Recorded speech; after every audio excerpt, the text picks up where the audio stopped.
ঘন্টা দিয়ে ওয়েস্ট বেঙ্গলের নদিয়া জেলার ফুলিয়াতে যে বৃষ্টি হচ্ছে, বৃষ্টির ফলে ফুলিয়া বেলে মাঠের কী অবস্থা দেখো। এরই মাঝে পম্পা, আমার এই বোনটার বাড়ির অবস্থা দেখো। আমাকে কিছুক্ষণ আগে খবর দিল, ফোন করেছিল, আমি পম্পার বাড়ি সোজা চলে এসেছি।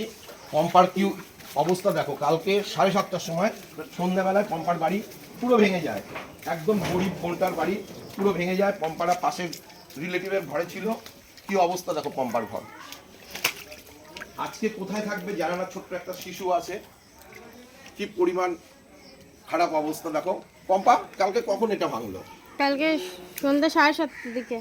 সন্ধ্যা 7:30টার দিকে মানে কাগজপত্র বার করতে গেলে হয়তো আমি চাপা পড়ে যেতাম, দিয়ে কাগজপত্র তো বার করতে পারলামই না, তার আগে সব ভেঙে চলে গেল।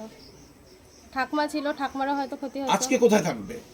আজকে নিজেও জানি না কোথাও থাকবো। হাই ফ্রেন্ড, পম্পার এই দৃশ্য দেখার পর তোমাদের যদি মনে হয় যে পম্পাকে কিছু সাহায্য করার দরকার, তোমরা একটু এগিয়ে আসো, যে যা পারো। আমি ফোনপে গুগল পে নাম্বার দিয়ে দিচ্ছি, তোমরা পম্পাকে একটু হেল্প করো। ওকে তো আবার বাঁচতে হবে না, হেরে গেলে চলবে না। এই পম্পাও কিন্তু আমার মতন ভিডিও করে, পম্পাও আমার একজন বড় ফ্যান, যার জন্য ও কোথা থেকে আমার এই নাম্বারটা জোগাড় করলো এবং আমাকে ফোন করার সঙ্গে সঙ্গে আমি ফুলিয়া স্টেট ব্যাংকের ওখানে প্রচুর জল, তাকে জয় করে অলরেডি স্কুটি চালিয়ে চলে এসেছি। পম্পার বাড়ির অবস্থা দেখো, কী অবস্থা পম্পার, খুব করুণ অবস্থা।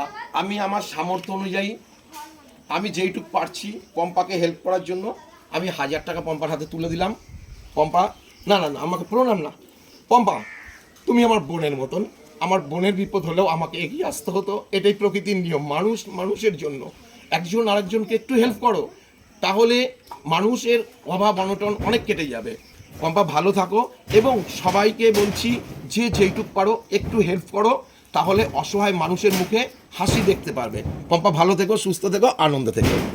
সবার শুভকামনায় আমি ফুলিয়ার বাজার। এই দেখো ছোট্ট শিশুটি পম্পার ছেলে, ও কাল আজকে রাত্রে কোথায় থাকবে ও তাও জানে না।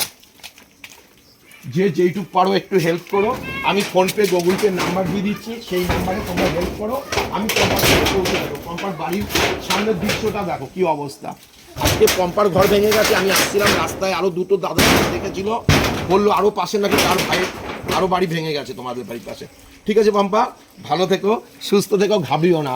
প্রতিটি মানুষের জীবনে ভালো এবং খারাপ টাইম আসে, তোমার খারাপ টাইম এসতে দেবে, দুদিন পর আবার ঠিক হয়ে যাবে। মন ভেঙো না, ভালো থেকো, সুস্থ থেকো, আনন্দে থেকো। পম্পার বাড়ির থেকে আমি ফুলিয়ার বাদল, সাথে আমার বোন পম্পা। ঠিক আছে, ভালো থেকো।